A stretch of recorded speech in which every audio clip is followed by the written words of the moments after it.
we've been your job search besties and helped you in some way, there's a cool way you can support the show. Shout us a virtual coffee. We get a huge kick out of reading all of your success stories. Head to buymeacoffee.com/interviewboss and shout us a cuppa. If you keep us caffeinated, we can keep the content coming.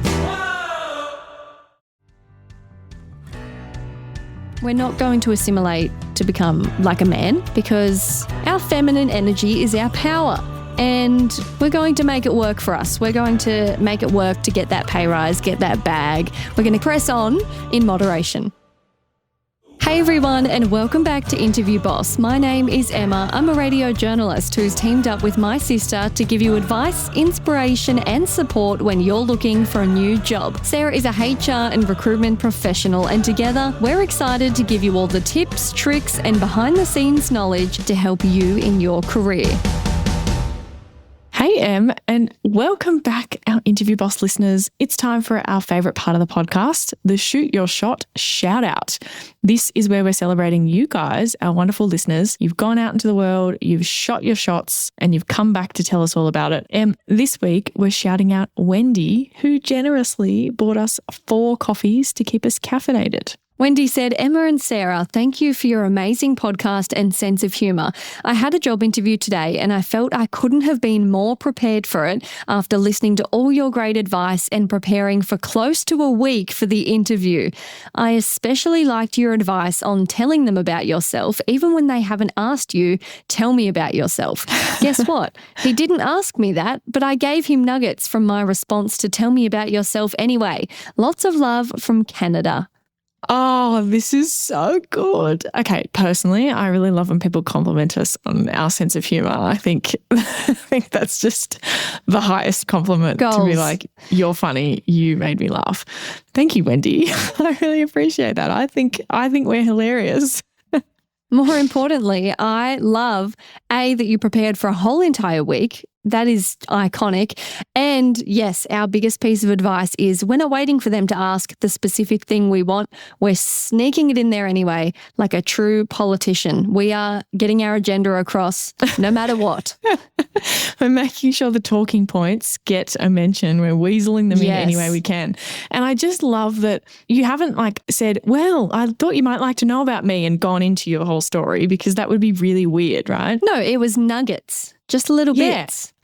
And so not only has she prepped it and then she's like, oh, damn it, they didn't ask, but she also knows what the main parts of it are, that she was like, oh, that's a real shame that I didn't get to talk about that. I'm going to try and weave that in this little opportunity. So it's all these things that involve the prep for knowing what's the key parts that she wanted to put in, what the nuggets are that were worth mentioning, because I'm sure she didn't mention the whole thing. Yes. If you want results like Wendy and you need a little bit of help to get there, you can check out Sarah's one-on-one interview coaching sessions. We also have Interview Academy, which is on-demand help right now, live access to help you prep all of your best bits, your tell me about yourself story. You can check out all of the help available at interviewboss.com.au/coaching. And to translate in Wendy's language, the course or a one-on-one session, you can find your nuggets. Was that weird? I feel like I feel like the pressure is on now that Wendy called us funny. I'm sorry, yeah, Wendy. Watch us not be funny now. All right. I know. Today, I'm so excited for this episode because I identify in my core to this. We're talking about the feminine urge to add exclamation points at work, in emails, correspondence, Teams meetings, whatever it is. Why? You know what? Not just that. I do it in text messages because I fully believe it's rude to send a full stop or a period if you're in the Northern Hemisphere. We've actually thought about this before, Em.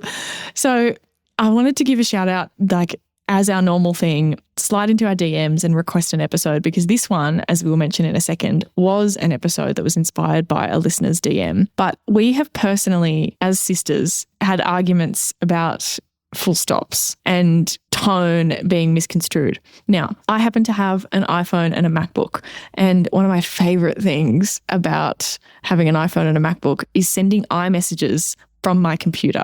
When I'm on my computer and someone sends me an iMessage, I will 100% apply using my keyboard, properly typing, because I'm a touch typer and I type so fast. My thumbs could never keep up with the way that I type.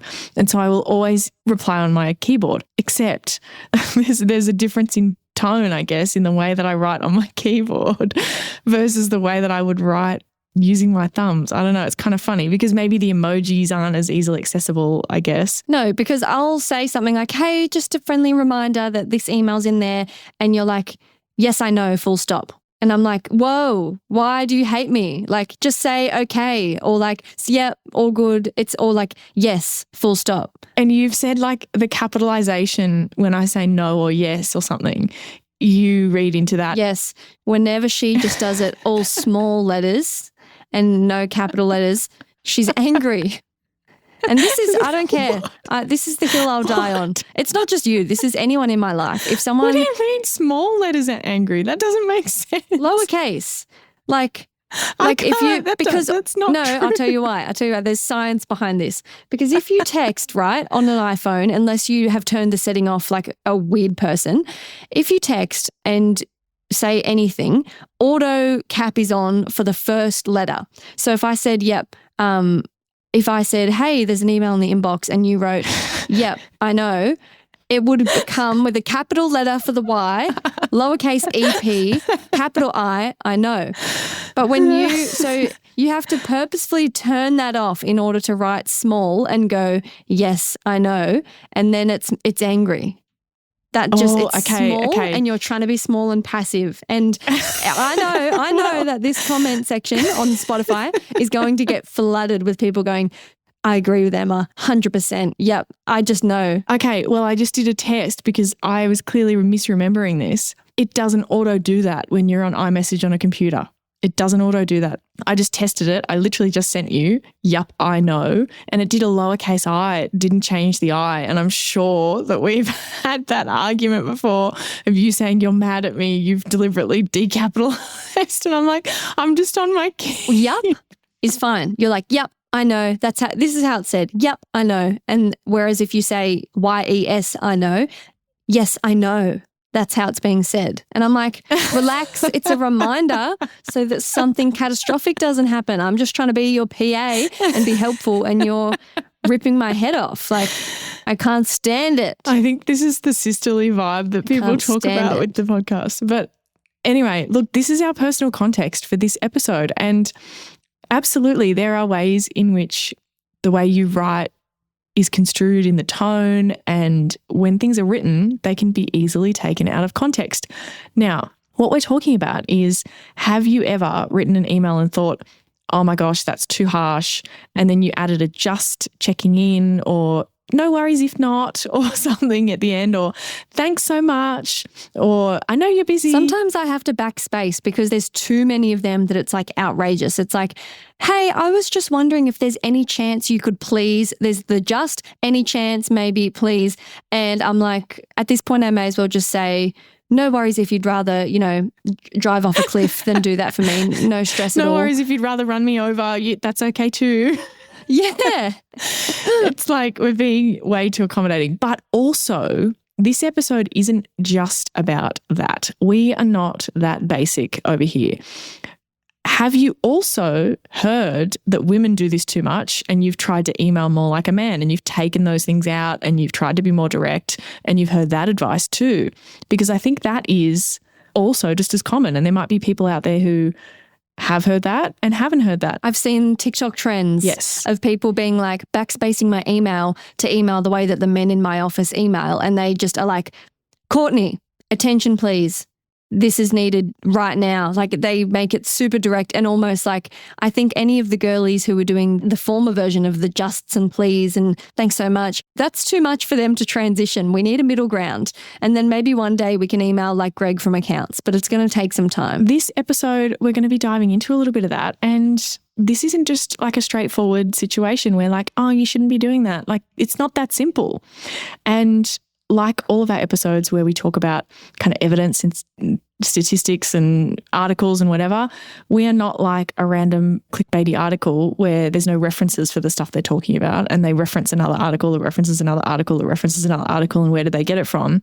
We are backing ourselves up with facts. So before we get into that, let's talk about the DM that we received. So Emily was who reached out. What did Emily say? She said, "Hey, Sarah and Emma, I've been binging your episodes for over a year now, and I absolutely love you guys. I just had a thought, and I'd love to hear what you think about it. Lately, I've had the urge to put a smiley face in lots of my emails. Is this a bad thing? I feel like it adds a bit of personality, but even the term smiley face does make me cringe and certainly takes away some professionalism.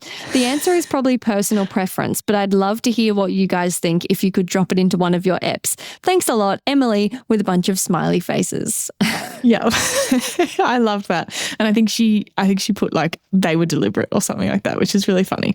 I love the self-awareness in her message of going like she understands that makes her cringe as well when she's thinking about putting in smileys in her emails, but she's like, I still feel the urge. So the advice on this whole thing about exclamation marks, smileys, softening language, that whole thing is kind of nuanced. And I didn't want this episode to just be stop doing it, because I think that doesn't tell the whole picture. So studies have definitely shown women use exclamation marks more. And there's common advice that women should use less exclamation points. It's words like just and I think, softening phrases like no worries if not, emojis, smiley faces, all of this kind of stuff. But there's a bit of a damned if you do, damned if you don't. There's actually also a lot of evidence that women are more likely to get negative feedback if you're too harsh and you're too critical as well. Oh, of course we are. Yeah. Right? Like it's this fine line where you're not taken seriously if you say just and I think and no worries, but also you're too blunt and you're too rude and you're bitchy and you're whatever if you are too blunt and you email like Greg from accounts, like you said. So it's not so straightforward. There was even one study in particular, which we will link below, that shows that women who used particular softening techniques in their negotiation were more likely to be successful in getting a pay rise. Ooh. This is kind of like good news for me. Right. Why? And that effect wasn't the same for men. There was really no difference in whether they used softening techniques or not, in whether they got a pay rise or not. This effect was only really there for women. Because of the perception about they're a lovely worker that... Right. And so this idea of like, I'll just be like the men, well, sure, except then there are consequences as well. So that's not the answer here, is just like email like a man does and get rid of all these softening things. It's not that straightforward. We've linked some really great thought pieces and research in the show notes, so please go and check those out. We've linked a couple in particular who've written by women, because like I feel like this is a topic where I want to hear from a woman's perspective, not from what a man thinks that I should do in my emails. In particular, there's a Vice article by Victoria Turk, and I just think this quote says it perfectly. It says, "As a result, we're left in an impossible limbo, trying to appear competent but also approachable, and attempting to judge just the right number of exclamation points that will hit that sweet spot between too pushy or a pushover." Oh, isn't that wonderful? I just think that's so beautifully written. Yes. Wow. It's so hard because I love my exclamation points and the softening language, but I do have the awareness to know that I want to pull back sometimes, but I don't think I want to just jump right into Greg from accounts. I think there's a happy medium there. So what we're going to do in this episode is first look at the pros of using this kind of, feminine language. I read somewhere that they called it weak language, and I was like, oh, I really hate that. And guess who said that? And it wasn't a woman. Disgusting. It wasn't a woman. Weak language, they called it. And then we're going to look at the cons of using it, and then we're going to give you some recommendations. And we've got plenty of tips.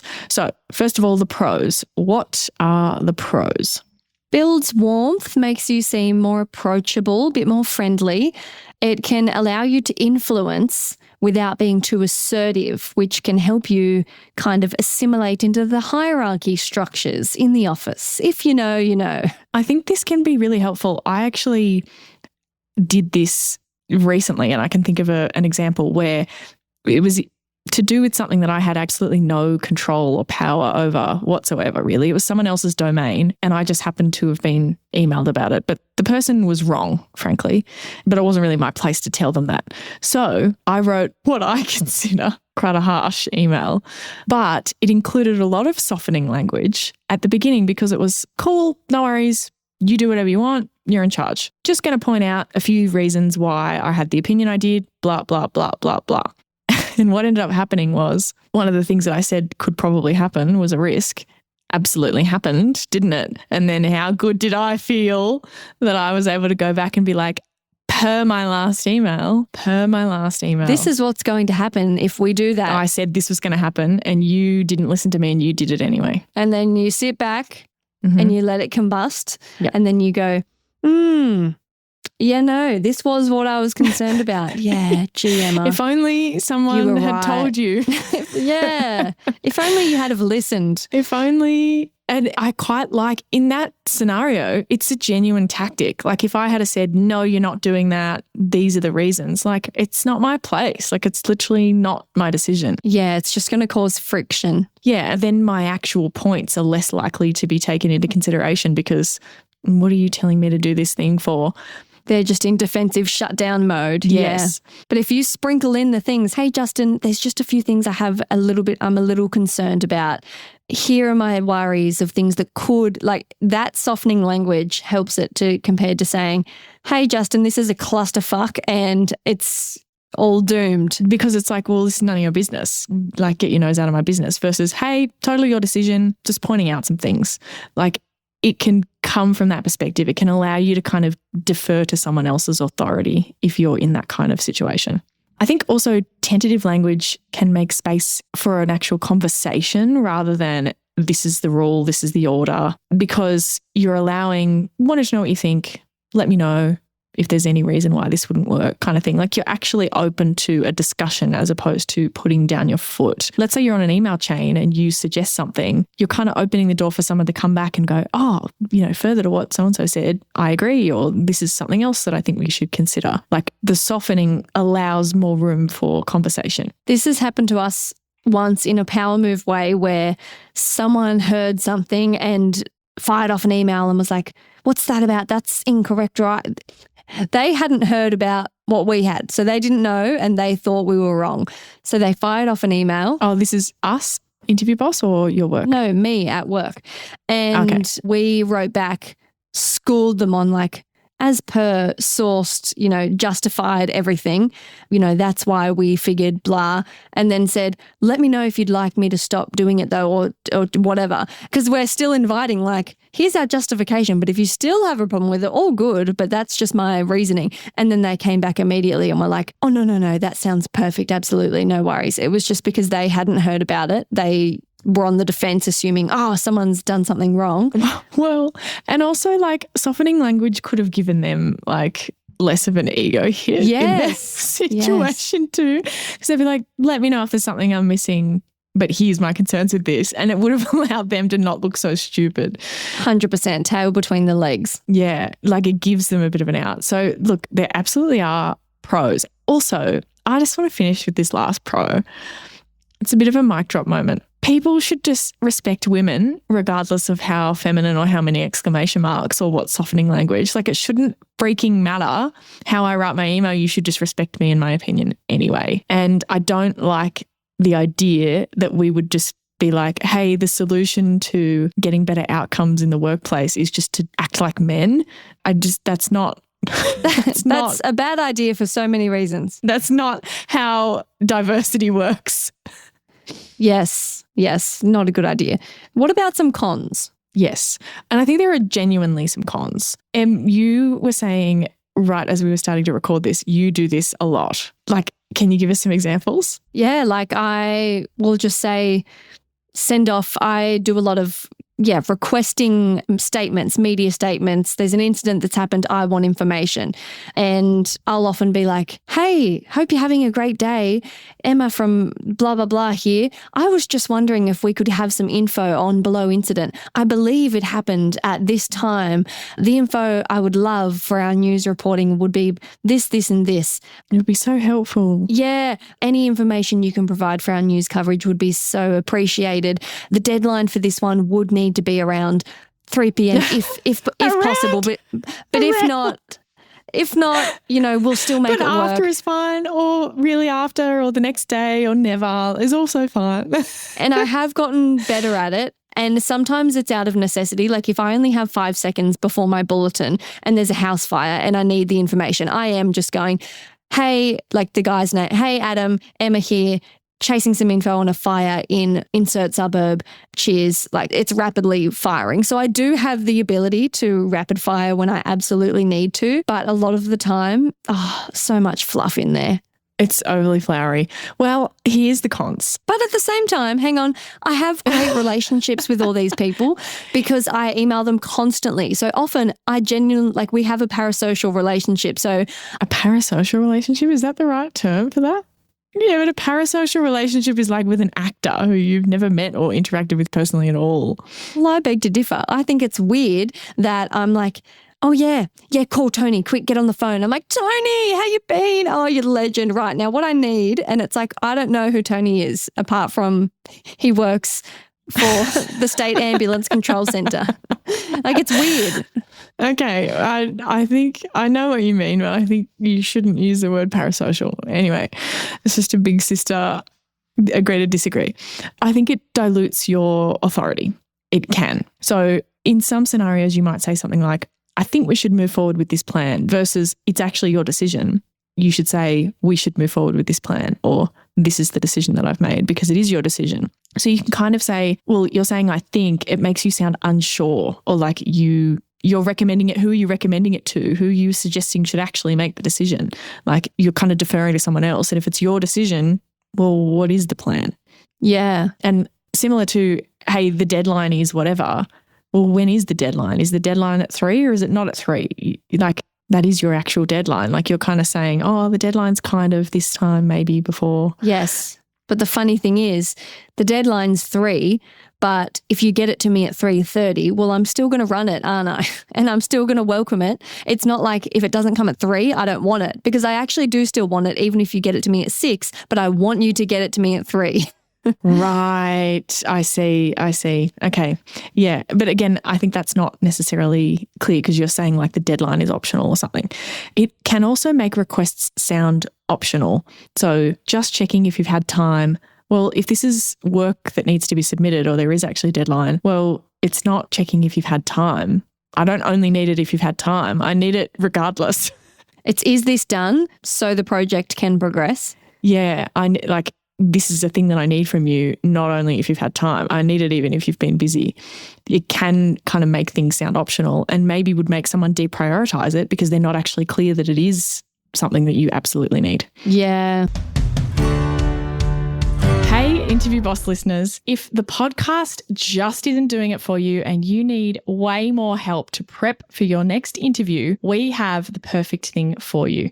Interview Academy. Em, tell us all about it. This is huge. This is the love child of Sarah after doing hundreds of one-on-one coaching sessions, finding out what people struggle with the most, common mistakes. Sarah has created the ultimate course that you can do in your own time, self-paced, heaps of modules, videos, interactive quizzes, a workbook that will become your Bible by the end that you can take with you into your interview, because if you're a long-time listener, you know that we endorse taking notes into your interview. It's a game changer. Check out more about it at interviewboss.com.au/interview academy.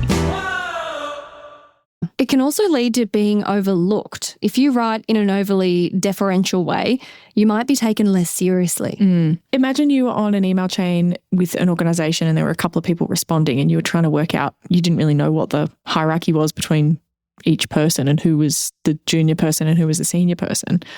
You could maybe take your clues from how they were emailing And if it sounded like the senior person was not sure or they weren't clear or they weren't giving directions, you might think that they were the more junior person and someone else was like, you might not understand that they are the final say if they sounded like, oh, maybe we should do X, Y, Z. That's actually the head of the area and what they say goes, but you may not know that. And so someone else might have the wrong perception of your authority. It could also be seen as a little unprofessional. Emojis might not be perceived as appropriate for a professional setting at all, but it so depends on your workplace. Like I often throw emojis in there, like it's tricky. And I would say the older you are, the more it's not appropriate because like today's gen, well, we're all putting emojis everywhere because it's what we've grown up with. But like Greg from accounts, he doesn't even have emojis on his iPhone. So... What iPhone doesn't come with emojis? He doesn't. I don't know. He's probably got an old Nokia. Or you get people who use them incorrectly, like... Oh, our mum, Jackie. Oh, how many times have I told her that okay, I'm going to try and describe it. How do you describe this smiley? You know the one I'm talking about. It's the smirk emoji. It's the saucy, like it's got a straight mouth with like a right angle up at the corner. And the eyes are glancing over. Like it's a raunchy, like, what are you doing later? Like it's so outrageous. It's a smirk. And our mum has sent in our family group chat now on multiple occasions, I'm pretty sure so-and-so passed away last night, the smirk face. Smirk. And we're like, oh my God, we didn't even reply to the death news. We were like, Mum. It just gives it like the complete wrong tone. We were so worried that she has potentially sent that message to other people and that they would perceive it as like Jackie's being like, finally they cuffed it, hey? Like, yeah, horrific. I got hurt, didn't it? Oh, it's awful. Thank goodness we know that like, oh, she's just using the wrong emoji again. And she won't listen to us. She thinks that we're lying. And only a few days ago, she chimed in again and she backed it up and was like, what did she say? I'm going to pull it up right now. Hang on. I want to block the smirk. It's just. Here we go. She said, it's a sad, disappointed face. No, it isn't. We're like, it literally comes up when we type up smirk. Yeah, it's happened again. Like anyway. Trying to prove. But look, maybe lots of other people also think that it's a sad and disappointed one and maybe they're sending it to each other and it's not being misunderstood and they all just think. Anyway, so emojis might depend a little bit on how old you are, different scenarios, different workplaces. But I wanted to throw that in there just because of the specific question from Emily. Now, we've done pros and cons. What are we going to do about it? Like, we're at this point in the episode. What are we going to actually do? We're not going to assimilate to become like a man because our feminine energy is our power and we're going to make it work for us. We're going to make it work to get that pay rise, get that bag. We're going to press on in moderation. Yes, and use it to be influential and read the room and use our emotional intelligence skills and all the good things that come with using our style. However, I think what we can agree on is that your softening should be intentional. You should have decided that you want to explain something like that and write it that way or defer to authority or influence or whatever it is that you're trying to do and use it as a deliberate flex in your style when you have a goal or an intended impact that you're trying to achieve with that email or text or whatever it is. Not just an automatic reflex because you feel scared or intimidated or worried that you are coming across the wrong way. And if you're thinking about, well, hold on, this is my decision. Why am I saying I think, or why am I saying maybe we should? Like, it should be deliberate, not just accidental or like a habit, I guess. So the first step in that process is you've got to notice it. If you've never even thought about this before, maybe go through your sent box and have a look at how many exclamation marks are you putting in? Is it every second sentence? Because then you just sound like the person who writes in all caps to be excited, like just it's too much. It's over the top. I can't tell when you're actually excited because everything has an exclamation mark on it. That's true. Yeah, check in there, have a look, do a tone test, read your message out loud without the softening words. Does it still sound polite? If it still sounds fine because you've said, hi, I hope you're well, I'm chasing up this, thanks so much. Like if it still sounds great, send it. You don't need all that. But if the softening words help change the whole vibe of the email, then we endorse it. And here's some swaps that we could consider. So instead of just checking in, Ooh, you can say following up on this. Instead of I think we should. This is so hard. We should. Just we should.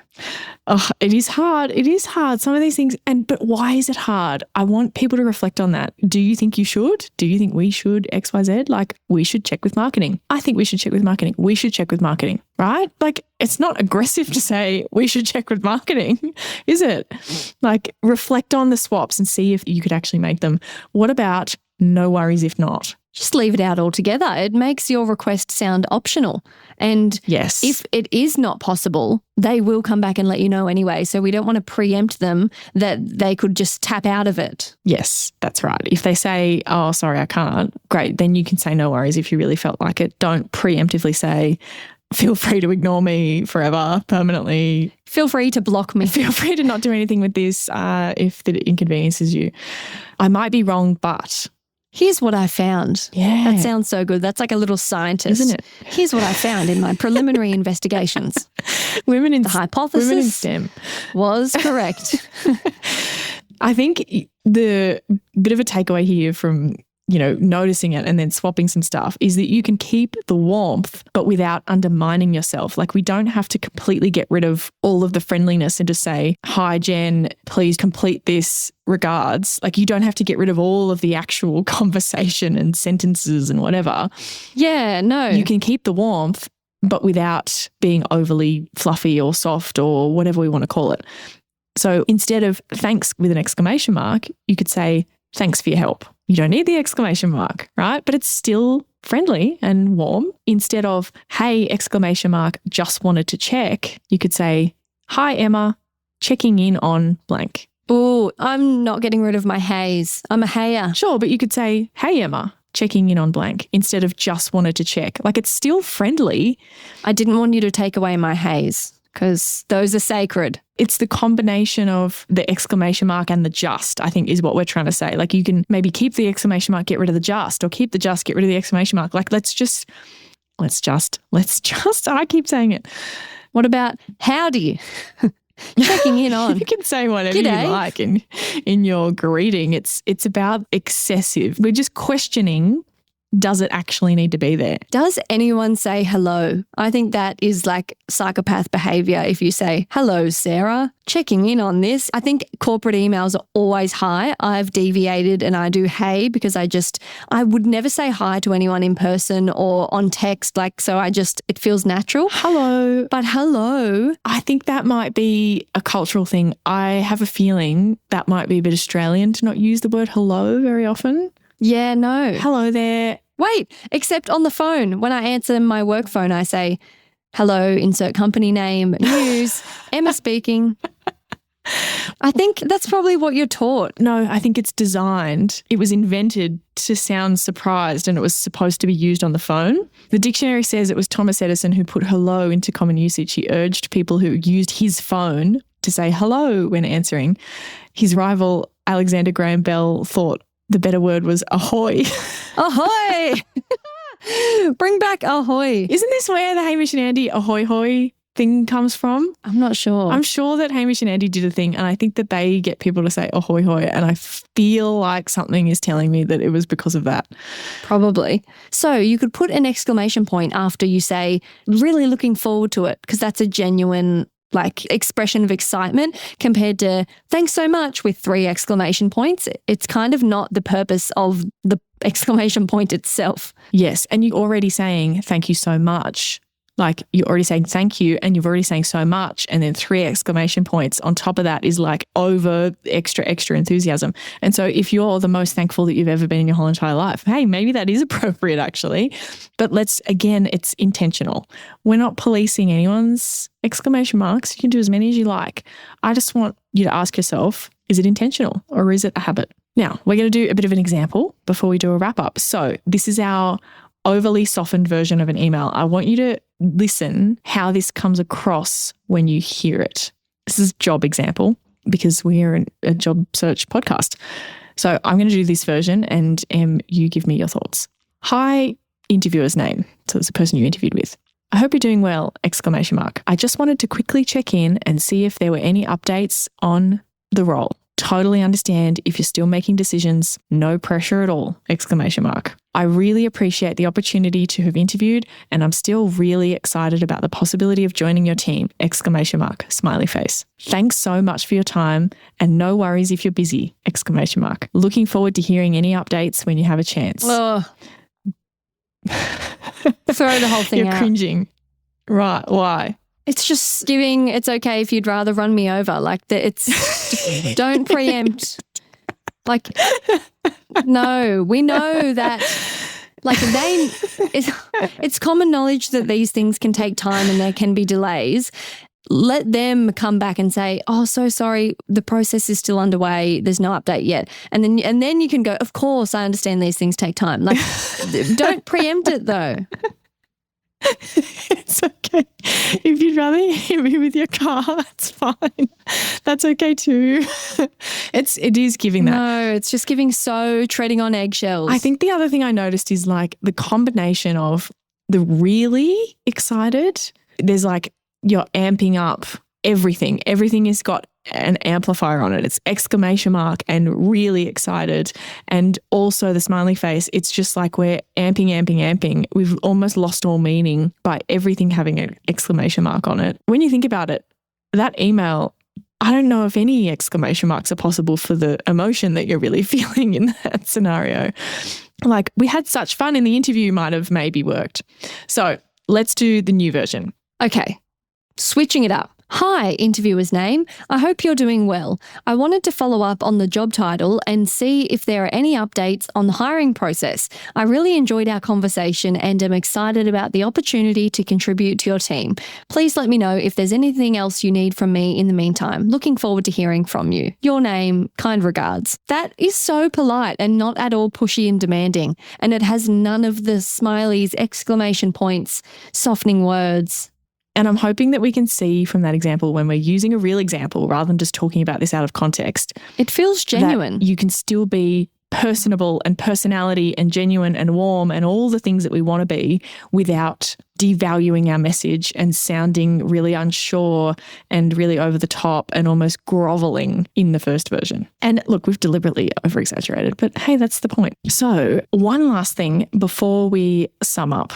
There are actually some tools that you can use on your computer to help you with number one. If you are listening to this episode thinking, I want to start noticing when I'm doing this and have some ideas for some swaps, there's 3 things that you might want to have a look at that can actually help you do some of this. So first, there is a Chrome extension that you can grab. And I think this one is free. We've got it linked below. It's called Just Not Sorry. Oh, that's the best title ever. And you can grab that. I know, isn't it? And it's a Chrome extension that warns you when you write emails using words which undermine your authority. So you can grab that, put it on your Chrome. I think it says it works on Google and also Outlook Web. So go and grab that.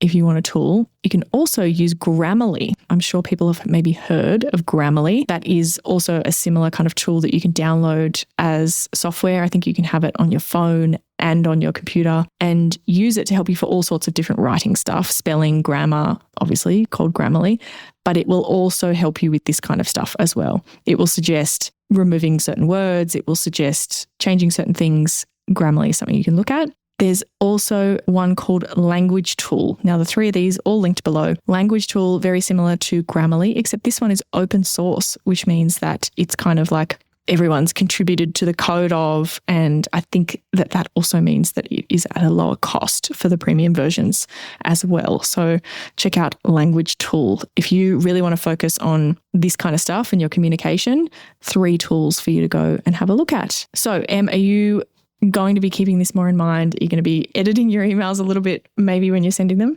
Yeah, I think so. I was already aware that I was doing it and I don't want to board it altogether, but I want it to be intentional when I do it, not just the default. And depending on who I'm speaking to too, if someone needs a bit more buttering up or if someone is just great and I don't need to worry about it. And you don't know maybe who's on the other end, like maybe you start out with a little bit more kind, building a relationship, and when you know them already, you can be a little bit more direct. All of that is absolutely a factor. We want it just to be deliberate. I think the same thing. I've been paying attention to my own way of doing some of these things for a little while. It is very, very hard. I will warn everyone. It's hard to think in a different way of like, how would I say that without saying just? Just take a little bit of time before you press send. Could I get rid of 2 out of the 5 exclamation points? It's a small shift.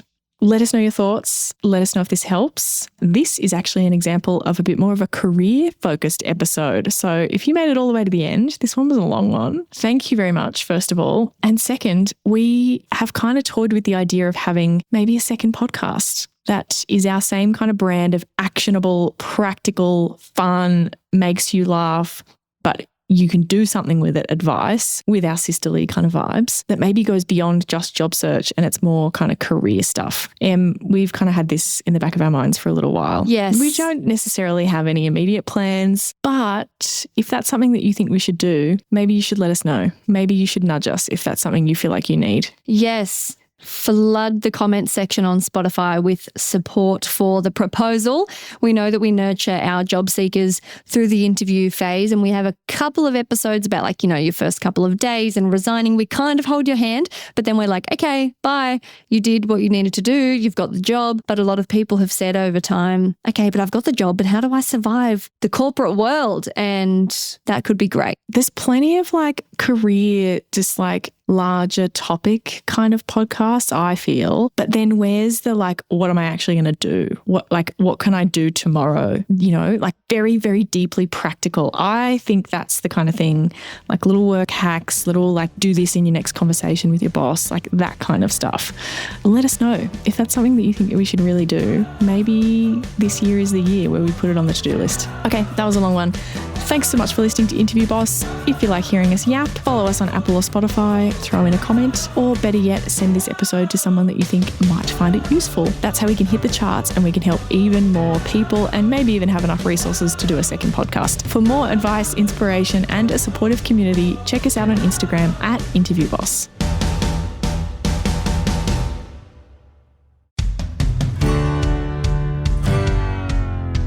Can you believe we started Interview Boss in 2021? Not really. It's insane. That's a lot of episodes and a lot of hours of talking. Oh my gosh, it is. And if you're scrolling through all of our episodes, you might scroll straight past something that you really, really needed. Yes, we're always getting messages from people asking us to do an episode on something, and I'm like, we already have. So we've put together playlists to help you find the episodes that are exactly what you need, suited to your situation. They're all categorized. If you're applying for jobs, we have episodes about resumes, cover letters, job ads. If you've been offered your dream job, we have episodes on resigning, exit interviews, and how to impress at your new company. And we even have a very special playlist that's very popular for if you have an interview coming up immediately and you need just our most recommended hard-hitting episodes between now and then. For all our last-minute listeners. It's all there for you. You can browse by category and check out all the playlists at interviewboss.com.au/podcast.